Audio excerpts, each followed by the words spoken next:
사도행전 28장 23절에서 31절까지 말씀.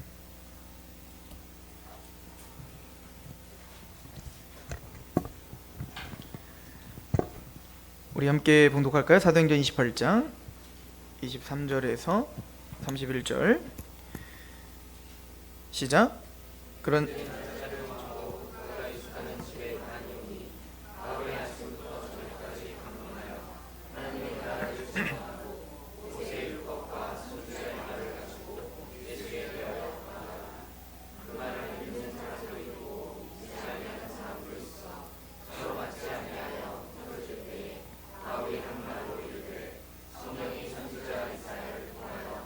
조상들에게 하신 말씀을 일렀을 때 이 백성에게 가서 말하기를 너희가 듣기는 들어도 도무지 깨닫지 못하며 보기는 보아도 도무지 알지 못하는도다.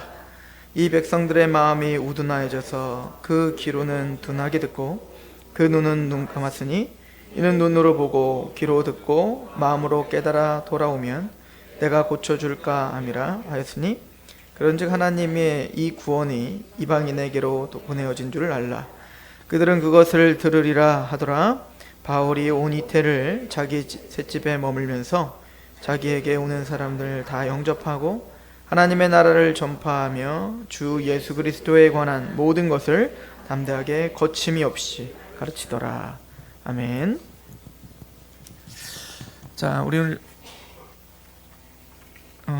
우리 오후 예배 때 우리 안승재 목사님의 설교를 듣고 그리고 마지막 주에는 제가 특강을 하기로 했습니다. 그래서 어떤 특강을 하면 좋을까 하다가 성경신학 특강을 하면 좋겠다. 뭐 거창한 건 아니고요. 성경을 이제 우리가 한 권 한 권 봐야겠다 이 생각을 했어요. 그래서 오늘은 성경 전체의 핵심적인 내용과 구조 틀을 좀 우리가 상고할 거고 다음 달에 두 번째 시간에는 구약의 구조를 가지고 그 구약의 순서와 이 구조를 통해서 하나님이 어떤 이야기를 하실지를 우리가 이야기하고 그리고 난 다음부터는 이제 우리가 한 달에 한 번씩 창세기, 출애굽기 이렇게 한 권씩 우리가 맥을 잡는 시간으로 가져야겠다 이 생각을 했어요. 그래서 제가 이걸 준비하면서 가장 큰 관건은 절제예요. 절제. 어떻게 창세기를 한 30분 40분 안에 많은 얘기를 할 수 있지만 가장 핵심적인 얘기를 딱 전달하고 그걸 절제할 수 있을까? 이것이 저에게는 또 숙제이고 또 이 과정을 통해서 제가 바라는 거는 우리 성도들이 다른 건 몰라도 어쨌든 성경을 보고 싶어하고 성경이 또 맥이 잡히고 이런 은혜가 있었으면 좋겠다라는 생각으로 이 시간을 좀 준비해 봤습니다. 자, 우리 오늘 말씀에 보면요, 누가가 이제 지금 사도 바울이 마지막 이제 로마에서 2년 동안 있으면서 이제 로마로 이제 압송당했지 않습니까? 그게 압송당해서 오면서 사도 바울이 뭘 했냐면 잡혔죠. 그래서 아마 가택연금이었던 것 같아요. 그래서 이제 어쨌든 그 자유의 몸이 아닌데 그 잡혀가지고 거기서 사람들이 찾아오면 그들에게 날마다 성경을 강해하고 강독했던 일을 2년 동안을 했어요.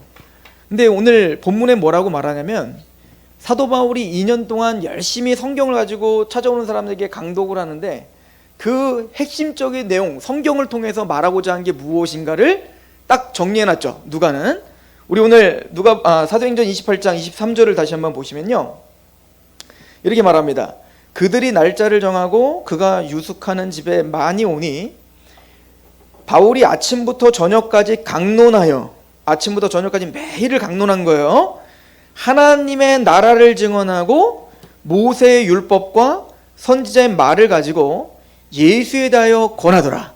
그러니까 사도 바울이 모세의 율법, 좀 이따가 이제 말씀드리겠지만 모세의 율법 그리고 선지자의 글, 우선은 구약 전체를 가리켜 이야기한다라고 우선 생각하시면 돼요. 근데 사도 바울이 2년 동안 이제 자기에게 찾아오는 사람들에게 뭘 가르쳤냐면 이 모세의 율법과 선지자의 글을 강론하면서 하나님의 나라와 예수에 관하여 이야기했다. 이렇게 말. 그래서 오늘 제가 제목을 하나님의 나라와 예수이다 이렇게 표현을 한 거예요. 그러니까 사도 바울은 그때까지 성경이라고 하는 건 율법과 선지자글 뭐죠? 구약이요, 구약. 그러니까 구약의 핵심적인 내용이 뭐냐라고 이야기한다면 하나님의 나라와 예수에 대한 글이다라고 이야기하는 거죠. 우리 그 밑에도 똑같이 사도행전 28장 30절도 마찬가지로 이렇게 말합니다. 30절 31절 우리 같이 한번 읽어볼까요? 시작. 바울이 온 이태를 자기 셋집에 머물면서 자기에게 오는 사람을 다 영접하고 하나님의 나라를 전파하며 주 예수 그리스도에 관한 모든 것을 담대하게 거침이 없이 가르치더라. 이게 사도행전의 마지막입니다. 그러니까 사도 바울이 성경을 통해서 가르치려고 했던 내용은 뭐냐면 바로 하나님 나라와 예수에 대해서다 라고 이야기를 하고 있는 거예요. 그러므로 우리는 성경을 통해서 무엇을 발견해야 되는 거죠? 성공 원리를 발견하는 게 아니에요. 성경을 열심히 연구했더니 복받는 길을 연구하는 게 아니라 성경은 반드시 하나님의 나라가 무엇이며 오늘날 우리에게 이루어지는 나라가 무엇인지를 인식하는 겁니다. 그리고 또 그 나라의 주인공이신 예수님이 누구인지에 대해서 예수님의 모든 것을 무엇을 가지고 가르쳤다? 모세의 율법과 선지자의 글을 가지고 가르쳤다는 거예요. 그러니까 우리가 성경을 보면서 하나님의 나라를 20년 30년 교회를 다니면서 성경을 부지런히 봤는데 몇 독을 했는데 하나님의 나라가 뭔지 모르겠어. 예수님이 도대체 도통 모르겠어. 그 얘기는 뭐예요? 헛본 거예요. 헛본 거. 그러니까 구약을 열심히 봤더라도 뭐 스토리를 아무리 깨고 있더라도 우리가 거기서 하나님의 나라를 정리하지 못했다면 예수님이 누군지를 정리하지 못했다면 우리는 성경 허투루 본 거라고요. 왜냐면 사도 바울은 거기서 하나님의 나라와 예수님을 전파한다고 그랬는데 우리는 그걸 이해하지 못한다면 이것만큼 이 불쌍한 일이 어딨냐고요. 그렇죠? 이것은 단순히 사도 바울이 이렇게 얘기한 것뿐만 아니라 예수님도 직접 그렇게 이야기를 하시게 돼요. 그리고 로마서 한번 1장을 한번 보시겠어요? 로마서 1장에 보면 사도 바울이 또 이렇게 이야기합니다. 이따 예수님이 할 얘기는 이따가 우리가 상고하기로 하고요. 로마서 1장에는 우리에게 잘 정리를 해놨어요. 사도 바울이 이 성경을 통해 뭘 얘기하려고 하는지 또 어떻게 우리가 그것을 알 수 있는지를 잘 정리했는데 로마서 1장 1절부터 3절 같이 한번 읽어봅시다. 시작. 예수 그리스도의 종 바울은 사도로 부르심을 받아 하나님의 복음을 위하여 택정하심을 입었으니 이 복음은 하나님이 선지자들을 통하여 그의 아들에 관하여 성경에 미리 약속하신 것이라.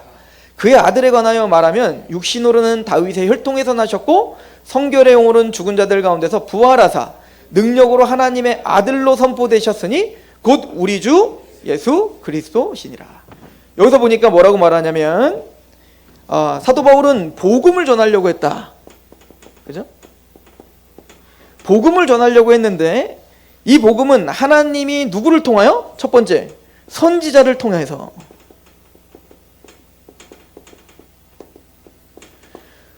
선지자를 통하여 어디에다가? 그 아들에 관하여 어디에? 성경에 기록했다. 성경은 당연히 그때 구약이죠. 선지자들에게 하나님이 계시를 주셨어요. 근데 그 계시를 주신 것을 어디다 기록한 거예요? 성경에 기록했다는 겁니다. 그러면 선지자들이 성경에다가 무엇을 기록했다는 거예요? 그 아들에 관하여. 그죠? 그게 간단해요. 우리가 구약 성경을 선지자들에게 하나님이 계시를 주셔서 하나님이 알게 하셨는데 그것을 어디다 기록해? 하나님의 계시를 받은 사람들이 어디다 기록하겠다? 우리가 보고 있는 구약 성경을 비롯한 그 성경에 기록을 했는데 그 성경에 무엇을 기록했냐? 아들에 대한 기록을 했다. 이게 뭐라는 거야? 복음이라는 거야. 그러니까 복음은 성경에 기록된 하나님의 아들의 이야기인 거예요. 게다가 복음은 하나님의 나라와 예수 그리스도의 이야기가 복음인 거죠. 그러니까 우리 복음은요, 우리가 십자가에서 죄사함 받고 구원받았어요는 복음을 다 알고 있는 게 아니라 일부분만 알고 있는 거예요. 왜냐면 복음이라고 하는 건 내가 구원받은 게 복음 전체가 아니라 그런 시작과 같은 거예요. 복음은 뭐냐면 하나님의 나라와 예수님에 대한 이야기라고요. 다른 말로 말하면 복음을, 성경을 통해서 우리가 복음을 충만하게 알게 되면요, 우리 안에 뭐가 임하는 거예요? 하나님의 나라가 임하며 거기에 예수님이 왕이 되는 이야기가 성경의 이야기가 그 이야기라는 거야. 그러니까 나 예수 믿고 천국 갔습니다, 이것만 강조하고 있다면 지금 제대로 이해를 못하는 겁니다. 왜? 하나님의 나라가 뭔지를 모르잖아요. 하나님의 통치가 뭔지 모르잖아요. 그리고 또 그 통치의 중심인 예수 그리스도가 뭔지를 모른다면 우리는 잘못 알고 있는 거죠. 그러니까 예수님으로 말미암아 구원받습니다, 죄사함 받습니다라는 건 좋은 겁니다. 좋은 복음입니다. 그런데 그것이 전부가 아니라 시작이다 라고 하는 것을 우리가 좀 명심하셔야 될 필요가 있다. 그래서 마가복음에 보면, 마가복음 1장에 보면 이렇게 말해요. 마가복음 1장 14절부터 15절에 요한이 잡힌 후 예수께서 갈릴리에 오셔서 하나님의 복음을 전파하여 이르시되, 요한이 잡힌 후 예수께서 갈릴리에 오셔서 하나님의 복음을 전파하여 이르시되 때가 찼고 하나님 나라가 가까웠으니 회개하고 복음을 믿으라 하시더라. 복음을 전파하시되 뭐라고 전파하셨다는 거예요? 때가 찼으니까, 때가 찼고 하나님의 나라가 가까이 왔으니 너희는 뭘 믿으라? 복음을 믿으라는 거야. 그러니까 예수님이 제일 먼저 선포는 뭐예요? 복음의 이야기의 그 핵심은 뭐라는 거예요? 하나님 나라인 겁니다. 그러니까 하나님의 나라를 우리는 이해해야 될 필요가 있다라고 하는 거예요. 성경을 통해서 하나님은 하나님의 나라를 이야기하는 거예요. 그리고 그 하나님의 나라의 중심은 누구다? 예수다. 그래서 우리가 보통 뭐라고 얘기하냐면, 성경신학을 우리가 공부할 때 성경신학의 신학적인 중심, 메시지의 중심은 누구고? 예수 그리스도예요. 그러니까 성경을 통해서 우리는 누구를 발견해야 돼요? 예수님을 발견해야 되는 겁니다. 그런데 그 예수님을 발견하는 틀이 있어요. 그러니까 이 성경신학의 틀이 있다고요. 틀. 예수님을 발견할 수 있도록 우리를 도와주는 그 큰 틀이 있는데, 그 틀이 뭐냐면 바로 하나님의 나라예요. 그러니까 우리가 하나님의 나라 관점으로 성경을 보지 못하면 예수님이 보일 수가 없어요. 예를 들어서 구약이 예수님을 말한대. 그럼 우리 어떻게 돼요? 야, 이게 아브라함이 어떻게 예수님인지 한번 짜맞춰보자, 이런 얘기가 아니에요. 이 단어가 뭔가 예수님이 보일 거야, 그러면서 단어에 집착하는 게 아니라 창세부터 말라기까지의 전체적인 큰 틀이 있는데, 그 틀이 뭐예요? 하나님의 나라에 대한 이야기예요. 근데 그 하나님의 나라에 대한 이야기를 그 관점으로 우리가 계속 연구하다 보면 거기에 왕이 되시고 우리의 구원자가 되시는 누가 보이게 되어 있는 거예요? 예수님이 보이게 되어 있는 거예요. 뭔 말인지 도통 모르시겠죠? 근데 우리가 계속 알다 보면, 계속 성경 공부를 하다 보면 그게 뭔지를 알게 돼요. 그래서 우리가 개념을 잡아야 되는 거는, 첫 번째, 성경의 신학 중심은 누구에 대한 이야기다? 예수님에 대한 이야기다. 그런데 그 예수님을 드러내고 있는 구약 성경의 전체적인 틀, 무엇으로 짜여져 있다? 하나님의 나라의 관점으로 짜여져 있다. 이 두 가지를 우리는 기억하면서 성경을 좀 봐야 될 필요가 있어요. 자, 예를 들어서 우리가 창세기를 보는 거예요. 창세기를 볼 때 전체적인 하나님 나라의 틀을 한번 좀 짜보자고요. 창세기에 하나님께서 창조의 이야기를 했어요. 창조 이야기는 뭐냐면 하나님이 그의 나라를 세우시는 겁니다. 그래서 사실은 이 하늘과 땅과 모든 우주와 만물이 다 누구 나라인 거예요? 원래 하나님의 나라고 하나님의 통치예요. 그래서 처음에 창조되었을 때 하나님이 창조를 다 하신 다음에, 피조세계를 다 하신 다음에 안식하시죠. 그걸 창세기 2장은 뭐라고 말하냐면, 창세기 2장에 보면 하나님이 말씀하신 것이 다 이루어지니라. 뭐가 다 이루어졌다고요? 하나님의 말씀이 다 이루어졌다. 그리고 이게 뭐냐면 보기 좋았더라요. 그러니까 하나님이 가장 보기 좋은, 하나님 보시기엔 가장 합당하고 가장 보기 좋은 상태는 뭐냐면 하나님의 말씀이 다 어떻게 된 상태? 이루어진 상태예요. 그리고 그거를, 그 이루어진, 다 이루었다 하시고 뭐요? 일곱째 날 뭐 하셨어요? 안식하셨다 이거예요. 이게 뭐냐면, 안식이라는 얘기는 바로 하나님의 말씀이 다 이루어진 상태, 이게 안식이에요. 즉 하나님의 온전한 통치가 완성된 상태, 이게 안식이라고요. 그러면 지금 이 안식과 하나님의 창조의 목적이 완성된 상태가 뭐냐면 간단합니다. 이게 이제 앞으로 구약 성경부터 계시록까지 전체를 이끌어가는 중요한 구절이 되는데요. 나는 너희의 하나님이 되고 너희는 나의 백성이 되리라. 이게 여러분들 성경을 계속 좀 주의 깊게 보신 분들은 아시겠지만 이 말씀이 굉장히 중요한 언약에 대한 이야기를 할 때마다 이게 계속 반복되어져. 이게 어디까지 반복되는 줄 아십니까? 계시록의 21장 마지막 하나님의 모든 나라를 완성하는 새하늘과 새 땅을 선포하면서 다 이루었도다. 나는 알파와 오메가라. 그러면서 뭐라고 하죠? 나는 너희의 하나님이 되고 너희는 나의 백성이 되리라. 그리고는 또 한 번 다시 반복해요. 나는 너희의 하나님이 되고 나는 너희는 나의 아들이 될 것이다. 그러니까 하나님이 창세기부터 계시록까지 우리를 데려가고 싶은 곳은 뭐냐면 하나님은 우리의 하나님이 되시고 우리는 그의 백성이 되는 자리예요. 이게 뭐냐면 하나님과 우리의 바른 관계인 겁니다. 이 바른 관계를 뭐라고 하냐면 의라고 하는 거예요. 의, 짜데크. 즉 뭐냐면 하나님과 우리가, 하나님은 하나님 자리에, 우리는 우리 자리에 하나님의 질서가 온전히 잡혀있는 상태, 이게 온전한 안식의 상태고, 토브, 좋다라고 하는 상태고, 그리고 이 상태가 뭐냐면 바로 의에 대한 상태예요. 의, 하나님과 바른 관계를 맺었다. 우리 조직신학을 배울 때 보면 의란 하나님과 바른 관계를 맺습니다. 이런 얘기가 바로 여기서 나오는 거예요. 그런데 하나님의 바른 관계 맺었다는 건 뭐예요? 하나님은 하나님이시고 우리는 그의 뭐다? 백성이에요. 여러분들, 나라, 백성, 왕, 다 뭐에 대한 얘기입니까? 통치에 대한 얘기 아니에요? 통치? 그죠? 하나님의 말씀이 다 이루어지니라. 무슨 얘기입니까? 하나님의 말씀이 온전히 통치의 힘을 발휘하여 우리를 움직이게 하는 거예요. 그리고 우리는 그 하나님의 말씀을 온전히 지금 성취한 상태. 이게 뭐예요? 안식. 그리고 이걸 뭐라고 하냐면 바라크라고 하는 거예요. 복이라고 하는 겁니다. 그래서 이제 세상이 말하는 복은 뭐예요? 잘 먹고 잘 살고 내 맘대로 되는 게 복이라고 하죠. 근데 성경이 말하는 복은 뭐예요?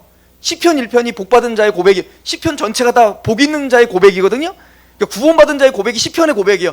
근데 그 복 있는 자가 누군지 정리하고 가죠. 시편 1편에 복 있는 사람은 악인의 꾀를 따르지 않고 오만한 자리에 서지 않는 게 복이라니까요. 우리는 거기 서는 게 복이야. 근데 하나님이 말하는 복은 악인의 꾀를 따르지 않고 오만한 자리에 서자, 그들이 자랑하는 것, 그걸 같이 자랑하는 게 복이 아니라 하나님의 율법을 주야로 어떻게 하는 거? 묵상하는 게 복이다, 이거야. 그러니까 성경에서 말하는 복은 뭐예요? 하나님이 온전히 우리를 통치하는 상태가 다시 회복되는 게 복인 거예요. 이해 가십니까? 그러니까 성경이 말하고 있는 방향은 분명히 창세기에 다 정립이 되어 있는 거죠. 그런데 이런 상태에 하나님의 나라를 세우셨는데 어디에? 그래서 그 나라를 우리에게 설명하기 위해서 에덴 동산을 세우신 거예요. 근데 그 에덴 동산에 한 나라를 세우셨는데, 그래서 그 나라가 유지되기 위한 방법은 뭐냐면 하나님에게 절대 의존하고 절대 복종하는 겁니다. 그 절대 의존하고 절대 복종하는 우리의 신앙 고백이 뭐냐면 두 가지가 있는데, 하나는 생명나무고 하나는 선악과입니다. 생명나무는 뭐냐면 내가 영생을 누리고 이렇게 살 수 있는 것은 내 힘으로 살 수 없다는 걸 인정하는 나라예요. 그래서 온전히 내 안에서 생명이 나타나는 게 아니라 내 생명은 바깥에서 나에게 주어지는 겁니다. 그걸 상징적으로 보여주는 게 생명나무라고요. 그래서 생명나무를 통해서 내 온전한 생명의 근원은 하나님이에요. 내 모든 생명과 호흡은 바로 하나님 겁니다라고 인정하는, 이게 절대 의존이죠. 이건 바로 생명나무를 통해서 우리에게 상징적으로 보여주는 거고, 그러기 위해서는 우리가 해야 되는 건 뭐죠? 하나님은 우리 하나님이 되시고 우리는 그의 백성이 되어 하나님의 말씀에 철저하게 복종합니다. 이거를 상징적으로 보여주는 게 선악과입니다. 그러니까 선악을 판단하는 기준은 나에게 있지 않고 누구에게 있다고 하는 거예요. 하나님만이 선악의 판단 기준이요, 하나님을 아는 것이 지혜의 근본입니다. 하나님을 경외하는 게 지혜의 근본이라고 생각하는 거예요. 이게 온전히 하나님의 나라인 거예요. 여러분들, 그래서 우리가 구원받은 사람 보고 하나님 나라가 임했다는 거 아닙니까? 하나님의 나라는 여기다 저기다 하지 못하고 하나님 나라 어디 있다는 거예요? 너희 마음에 임했다. 그러니까 하나님의 나라가 우리 마음에 임하면 두 가지가 우리 안에 심겨져야 돼요. 생명나무와 뭐가? 선악과가 누구를 통해서? 예수님을 통해서. 그래서 예수님을 우린 뭐라고 고백하냐면 그리스도요 주님이라고 고백하는 거예요. 주 그리스도. 그리스도라는 거 뭐예요? 주님은, 그리스도는 우리는 기름 부음 받은 자로 나를 구원할 유일한 메시아입니다. 나의 구원자입니다. 그분이 길이요 진리요 생명, 그로 말지 않고는 아버지께로 갈 수 없습니다를 고백하는 거죠. 의존이에요. 그러나 구원받은 사람은 예수님을 단순히 구주로만 고백하는 게 아니라 뭐라고 고백하죠? 주님이라고 고백해요. 주님. 주님 뭐예요? 큐리오스예요. 황제예요. 우리 왕이십니다. 우리 통치자입니다.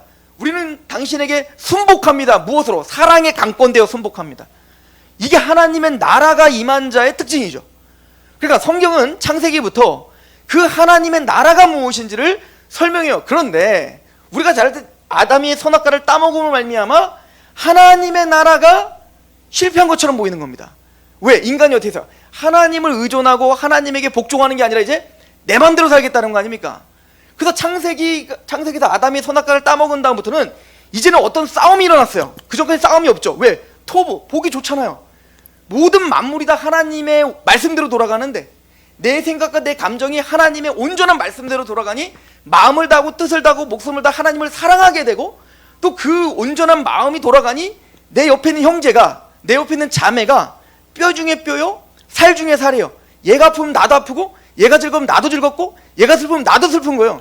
그렇게 우리는 어떻게 해요? 이기적이지 않고 하나님과 이웃을 사랑하는 온전한 통치가 임하는 나라였는데, 쉽게 얘기하면 아담이 선악과를 따먹고 이제는 선악을 판단하는 기준이 당신이 아니라 납니다 라고 선악과를 부러뜨린 다음부터는, 이거 제가 표현한 거예요, 선악과를 따먹은 다음부터는 이제 어떻게 된 겁니까? 하나님께 예배가 박살나버리다는 거예요. 하나님을 경외하지 않죠? 하나님을 존중하지 않죠? 하나님을 사랑하지 않죠? 그 대표적인 인물이 누구더라? 아담 이후로 두 나라로 이제 딱 쪼개지는 거예요.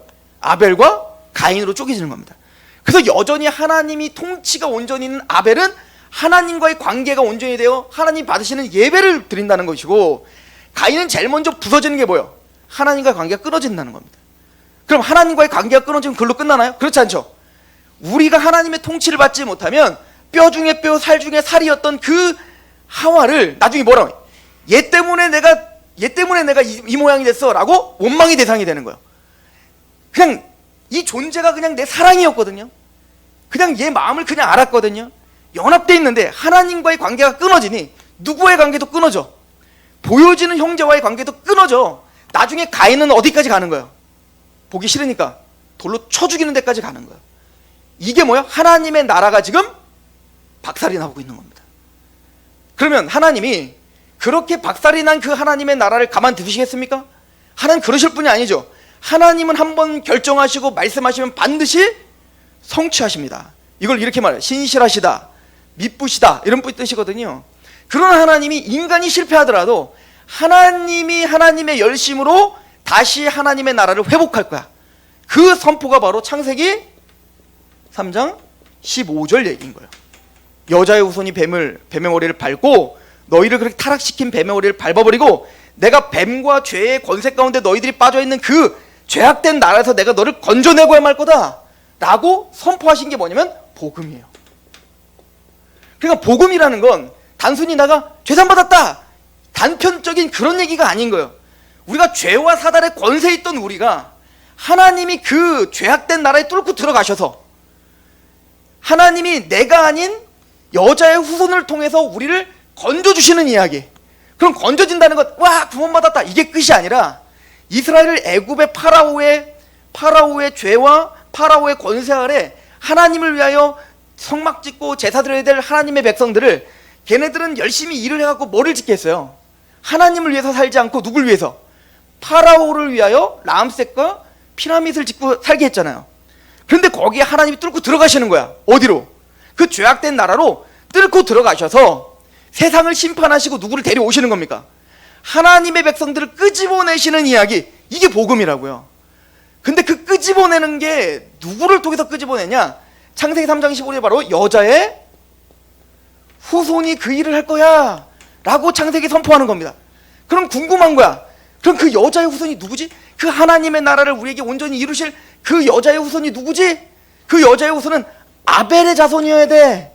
경건한 하나님께 예배를 드린, 하나님의 언약 안에 있는 하나님과 올바른 관계가 다시 회복된 아벨을 통해서 그 일이 벌어져요. 근데 아벨은 세상에 의해 쳐죽임 당하네. 그래서 하나님은 또 다른 씨를 세워서 셋의 후여야 돼, 노아의 후여야 돼, 아브라함의 후여야 돼, 이삭의 후여야 돼, 야곱의 후여야 돼, 그리고 유다의 지파로 와야 돼. 여기까지 뭐예요? 창세기 이야기인 거예요. 그러니까 지금 창세기 전체 이야기는 뭐예요? 바로 우리에게 그 하나님의 나라를 다시 회복시킬 그 여자의 후손이 누군지를 계속 설명하는 거죠. 그럼 이제 누구를 통해서 설명해요? 아브라함과 이삭과 야곱과 유다를 통해서가 아니라 이제 더 나아가 출애굽기부터 해서 뭐예요? 이스라엘이라고 하는 한 나라를 통해서 하나님의 나라가 더 구체화되는 거예요. 하나님의 나라는 무엇이냐? 저 바벨론과 이집트와 아수르와 저런 열방들처럼 자기 어떤 번영과 영광을 위해서 성공하는 걸 우린 성공이라고 하지 않고, 이스라엘은 철저히 출애굽을 하여 구원받은 이스라엘이 하나님의 율법 앞에 복종하는 나라, 하나님의 율법이 그들을 통치하는 나라가 하나님이 원하시는 토부, 좋은 나라인 거예요. 그리고 그게 안식의 나라인 거예요. 그래서 하나님은 이 출애굽기를 통하여서 하나님이 하나님의 나라를 위해서 구원이 무엇인지를 설명해 주는 거죠. 누구를 통해서? 모세를 통해서. 그래서 출애굽기에, 민수기에, 신명기에 뭐라고 약속하냐면 모세와 같은 한 선지자가 올 거다라고. 모세가 진짜 그 메시아가 아니라 토스시키는 거예요. 진짜로 출애굽을 시킨, 애굽에서 건져내는 이런 역사처럼 이젠 전 인류를, 진짜 하나님의 14만 4천, 진짜 택함받은 진짜 하나님의 백성들을 다 죄와 사탄의 권세에서 끄집어내요. 하나님의 통치가 온전히 이루어지는 좋은 나라, 안식의 나라를 만드시는 그 메시아가 누구냐면 모세와 같은 한 선지자가 올 건데 그분이 바로 메시아다. 출애굽기에 그걸 설명하고 있다고요. 그리고는 그 출애굽기를 설명한 다음에 이제는 여호수아를 통해서 뭐 하는 거예요? 그러면은 모세를 통해서 출애굽을 하면 그걸로 끝나는 게 아니라 광야에서 뭘 배워야 되는 겁니까? 하나님의 법을 배워야죠. 거기서 성전을 짓고 하나님과의 관계, 하나님과의 교제, 삶을 배운다고요. 그리고 거기서 훈련이 된 다음에 어디로 가야 되는 거예요? 이제는 요단강을 건너 가나안 땅, 약속의 땅에 가서 정복을 하는 겁니다. 이걸 통해서 뭘 보여주는 겁니까? 여호수아와 같이 우리를 정복하실 분이 올 것이다. 우리를 건져주시어 우리는 원래 가나안 7족속에 사는 가나안 땅처럼 우리는 원래 옛 자아가 우리를 지배하고 살았다고요.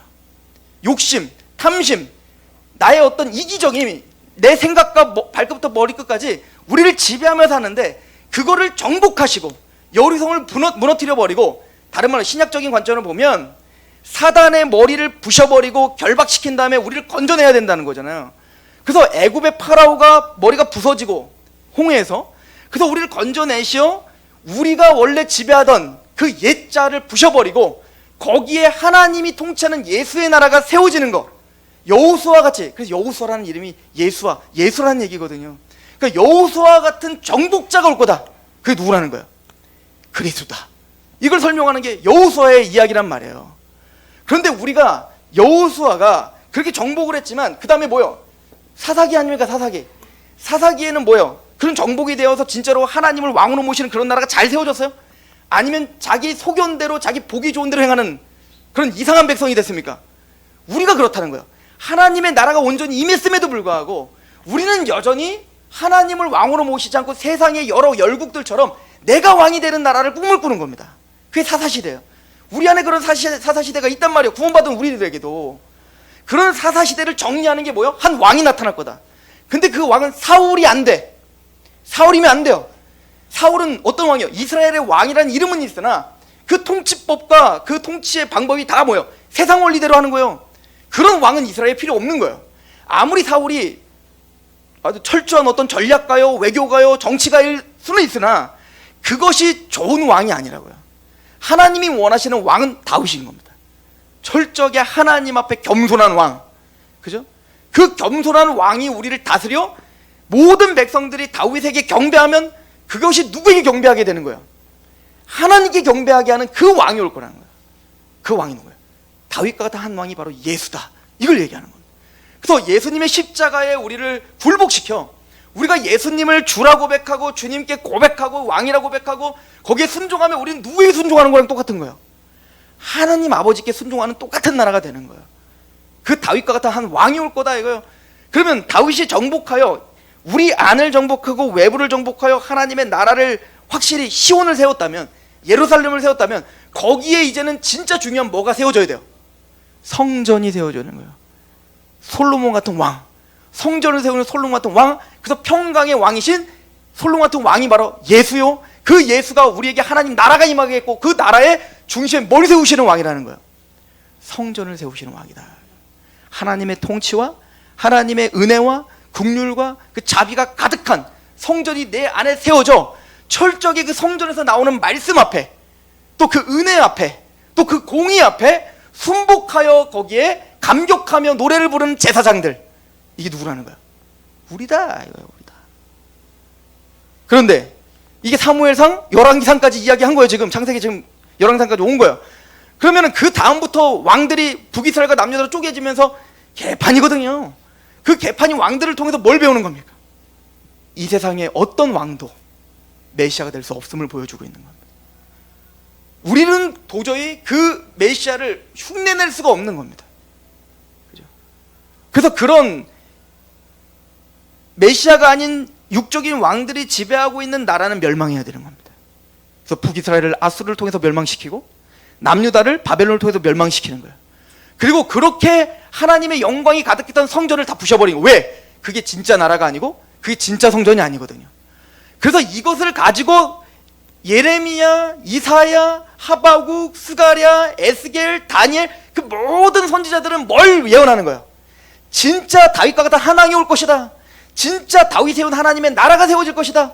진짜 세워질 성전은 이게 아니라 영광이 가득한 우리를 정결케 하고 그 물로 우리를 정결케 하고 우상을 제거하고 거기에 새 마음을 주고 새 영, 하나님의 영을 부어 마음을 다해 율례를 다 행하는 그런 진짜 성전이 세워질 거다. 누구를 통해? 다윗과 같은 한 목자가 오셔서. 이게 선지자가 하는 얘기인 거예요. 하나님의 나라가 예수에 대한 이야기가 이렇게 풀어지고 있다는 얘기인 겁니다. 그리고 마태복음 뭐라고 딱 시작해죠? 아브람과 다윗의 자손 예수의 세계라. 무슨 얘기입니까? 아브람과 다윗의 자손 예수의 세계라. 그 다윗과 같은 한 왕, 그리고 그 하나님의 나라를 완성할 그분이 누구였다? 예수다. 이걸 설명하는 구약 전체, 지금까지 설명한 창세기부터 말라기까지 하는 모든 내용의 왕이 누구냐? 다윗 같은 그 왕이 누구냐? 바로 예수다 이거예요. 그래서 마태복음 14장에 보면 재밌어요. 마태복음 14장에 보면 족보가 나와요. 그죠? 아브라함부터 예수님까지 족보가 나오는데 몇 대 몇 대? 14대 14대 14대로 끊는다고요. 이게 사실 겔마트리아예요. 다윗이라고 하는 게 뭐냐면 다윗. 이게 이제 그 알파벳이요.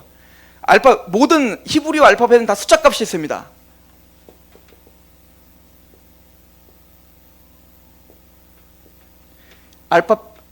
알레벳, 김멜, 달렛 이러거든요. 1, 2, 3, 4요. 그 말 그대로. 근데 달레트가 D자인데 요게 4예요. 4. 그리고 헤이, 바부가 6이에요. 그러니까 이게 달레트, 바부, 달레트예요. 그러니까 뭐예요? 4, 6, 4예요. 이거 합하면 뭐가 되죠? 14가 되는 거예요. 그러니까 마태복음은 일부러 지금 누구를 설명하는 거예요? 바로 다윗의 족보다 이 얘기인 거예요. 구약 전체가 말했던 하나님의 나라를 세울 그 다윗이 바로 예수다. 이거를 설명하는 게 바로 마태복음의 시작인 겁니다. 그러니까 구약 성경은 뭐예요? 그 오실 다윗에 대한 얘기요. 신약 성경은 그 오신 다윗에 대한 이야기다. 이야기인 거죠. 그러므로 우리가 끊임없이 하나님과 그의 나라 그리고 예수 그리스도에 대한 이야기는 이렇게 풀어져 가는 거예요. 그러니까 물론 우리가 창세기를 보면서 아브라함이 예수, 요셉이 예수, 모세가 예수 그럴 수 있죠. 그런데 그렇게 자꾸 짜집게 해서 푸는 게 아니라 전체 틀로 다 푸는 거예요. 하나님의 전체 나라가 있고 그 나라를 이루시는 한 왕, 모세, 여호수아, 아브라함, 이삭, 야곱, 유다 그리고 다윗 그런 그 모든 족보들을 통해서 창세부터 말라기까지 그 말을 하고 있는 하나님의 나라가 무엇인지를 이해하셔야 돼요. 그리고 그 하나님 원하시는 왕이 누군지를 이해해야 돼요. 나중에는 왕을 셋으로 쪼개요. 아브라함과 이삭과 야곱 때는 모세까지는 왕, 제사장, 선지자를 혼자 다 해먹어. 근데 이걸 더 구체적으로 우리가 설명해야 되기 때문에 왕정시대에 와서는 다윗이 혼자 다 해먹는 게 아니라 제사장이 있어야 돼요. 선지자가 있어야 돼요. 그게 뭐예요? 왕은 내 멋대로 하는 왕이 아니라 하나님께 갈 때 하나님이 정하신 누구를 통해서 하나님과 관계를 맺어야 돼. 왕도 제사장을 통해서 관계를 맺어야 되는 거예요.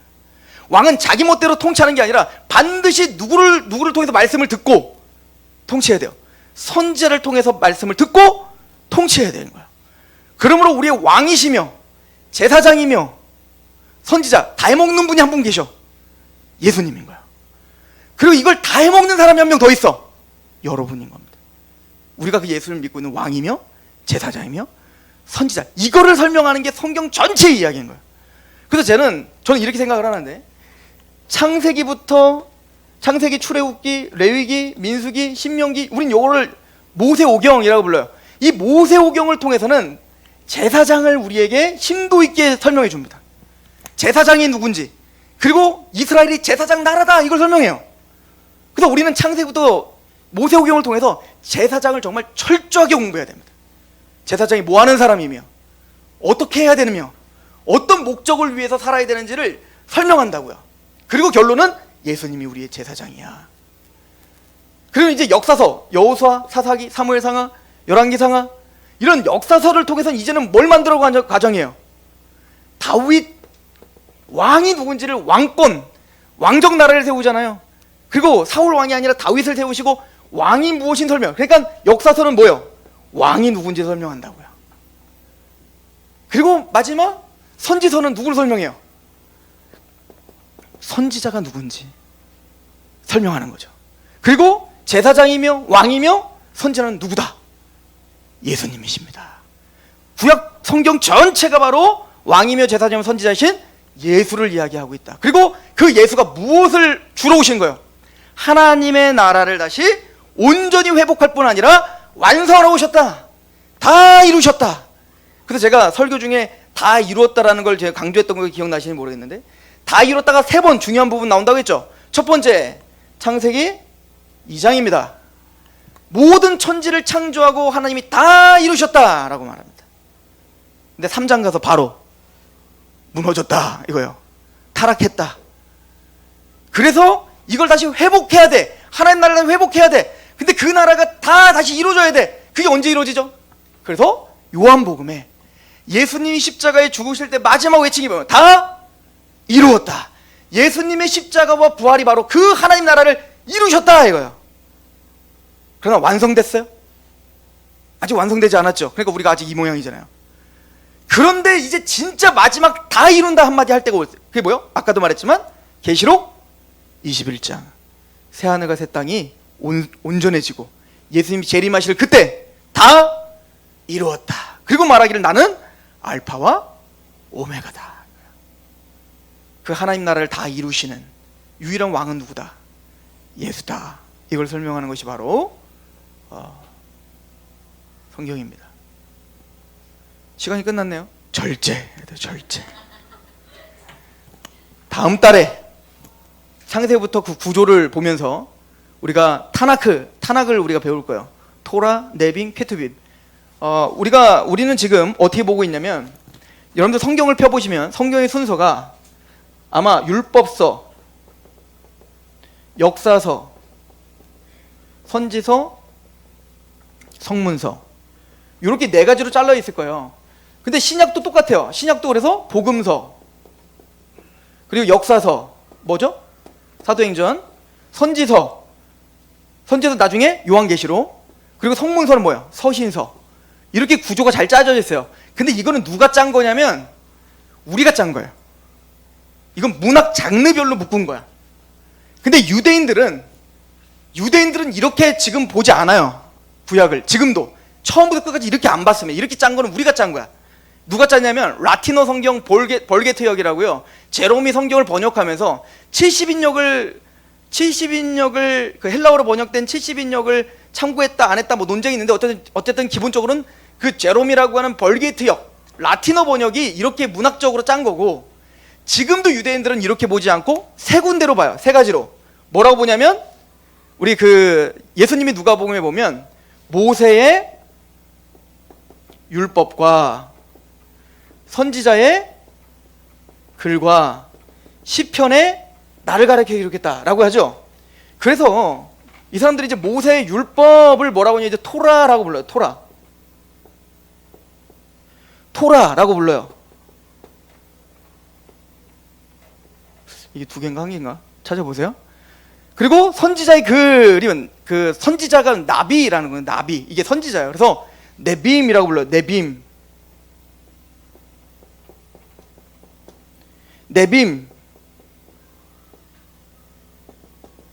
이건 맞을 거예요.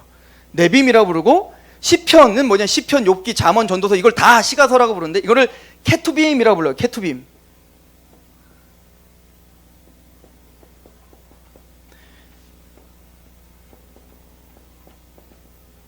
이건 스펠링 한번 찾아보세요. 케투빔. 그래서 요 앞에 글자를 따서 뭐라 부르냐면 타나크 불러요. 타나크. 이게 원래 지금도 유대인들은 구약이라고 부르지 않고 타낙이라고 불러요. 타낙. 그럼 뭐냐면 이 모세의 율법은요, 모세 오경이잖아요. 이렇게 여러분들이 좀 자르면 돼요. 창세기를 우선 빼요.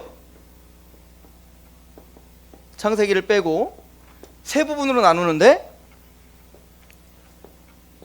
하나는 모세 율법서입니다. 이 율법서는 뭐냐면 언약을 기록한 거예요. 하나님이 율법을 정하고 언약하시는 걸 말하죠. 여기는 당연히 출애굽기, 레위기, 민수기, 신명기 네 가지 책인 겁니다. 그러면 창세기는 뭐냐? 서론이에요. 서론. 하나님이 천지를 창조하셨고 타락했고, 그러나 하나님이 어떻게 구원할 거고 어떻게 언약해서 어떻게 성취할 건지에 대한 서론이 다 나온다고요, 창세기는. 그런데 이제 이스라엘이 나와서 그에게 토라를 주고 율법을 주고, 이건 직접적으로 하는 게 언제부터요? 출애굽기부터요. 네 권이 바로 율법서라고 보면 돼요. 그리고 그 다음에 선지서가 나오는데, 선지서는 여호수아, 사사기, 사무엘상하, 열왕기상하, 역대상하는 아니에요. 그런 선지서, 여기는 뭐 에스겔, 다니엘, 이게 다 선지서야. 그러니까 우리가 말하는 역사서도 선지서. 왜냐면 이 선지서가 하는 얘기는 뭐냐면, 이스라엘의 역사가 있는데 그 역사는 선지적 관점으로 해설해 주는 거예요. 그러니까 육적인 세상 나라가 아니라 이 율법과 언약을 갖고 있는 그 나라가 시작됐는데, 그 나라를 평가하고 해설해 주는 게 바로 선지자의 관점으로 하는 거라고요. 세상의 관점으로 하는 게 아니야. 예를 들어서 아합 때는 잘 먹고 잘 살았거든요. 정말 정치를 잘하는 왕이었어요. 그러나 그는 하나님의 관점에서 뭐예요? 최악이야, 최악. 이해 가십니까? 그러니까 우리 인간적 관점으로 하나님 나라를 평가하는 게 아니라 누구의 관점으로? 선지자적, 언약적 관점으로 평가하고 해설하는 게 바로 선지서인 거예요. 그러니까 우리도 누구의 평가를 받아야 돼? 세상의 평가를 받으면 안 되고 누구 평가를 받아야 돼요? 하나님의 언약의 평가를 받아야 되는 거라고요, 우리가. 그러면 이 시가서는 뭘까요? 케투빕. 이건 뭐냐면, 그렇게 언약을 들고 있는 그 나라와 그 백성들의 고백과 찬양과 삶을 보여주는 겁니다. 실제적인 우리에게 모델을 보여주는 거죠. 이게 똑같아요. 신약도 똑같죠. 우리에게는 뭐요? 율법서가 있습니다. 뭐가 있죠? 네 가지의 율법서, 바로 언약서, 마태, 마가, 누가, 요한이요. 네 가지의 언약서가 있는 것처럼 신약도 네 가지의 언약이 있고, 그리고 그 언약을 들고 있는 진짜 하나님의 나라, 교회의 이야기, 교회의 역사가 있어요. 이 교회의 역사는 세상의 평가를 받는 게 아니라 하나님의 이 나라와 언약의 관점으로 평가받아야 될 교회가 있는데, 그게 바로 사도행전에 기록된 거예요. 그리고 그런 교회들, 하나님을 믿는 그 백성들이 그 탄식하며 기도하며 찬양하며 실제적인 삶을 어떻게 살아야 되는지를 보여주는 게 바로 서신서들이죠. 성문서처럼. 그리고 이 모든 하나님의 구속사의 역사를 마무리 짓는 게 뭐예요? 계시록. 계시록은 창세기와 계시록이 햄버거의 빵과 같아. 이해가세요? 어떻게 하나님의 나라가 시작됐고 뭘 목적으로 출발하는지가 무엇을 통해서 우리에게 완벽하게 결론을 내지는 거예요. 계시록이 딱 기둥처럼 서서 창세기와 계시록이 하나님의 언약과 그의 나라가 뭔지를 설명하고, 그의 나라를 완성, 창세기에서 계시록까지 가기까지 하나님이 어떤 언약을 주셨고, 그 언약을 들고 있는 나라가 무엇이며, 그 나라의 고백과 삶과 그 나라의 실제적인 찬양이 무엇이며 고단함이 무엇인지, 이것이 보여주는 전체가 바로 성경이다. 그리고 다음 시간엔 구약의 목록을 쭉 펼쳐서, 그럼 이 구속사의 이야기 어떻게 우리에게 펼쳐지는지 그 이야기를 하도록 하겠습니다. 기도하겠습니다. 하나님 아버지, 우리가 말씀을 통하여서 하나님 나라와 예수 그리스도에 대하여 배우려고 합니다. 이제는 창세기, 출애굽기, 레위기 한 권 한 권 뛸 때마다 하나님이 추구하시는 나라, 하나님이 원하시는 교회, 하나님이 기뻐하시는 성도가 무엇인지를 배우게 하시옵소서.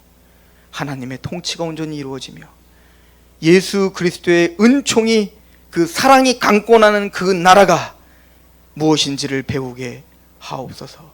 예수님의 이름으로 감사하며 기도합니다. 아멘.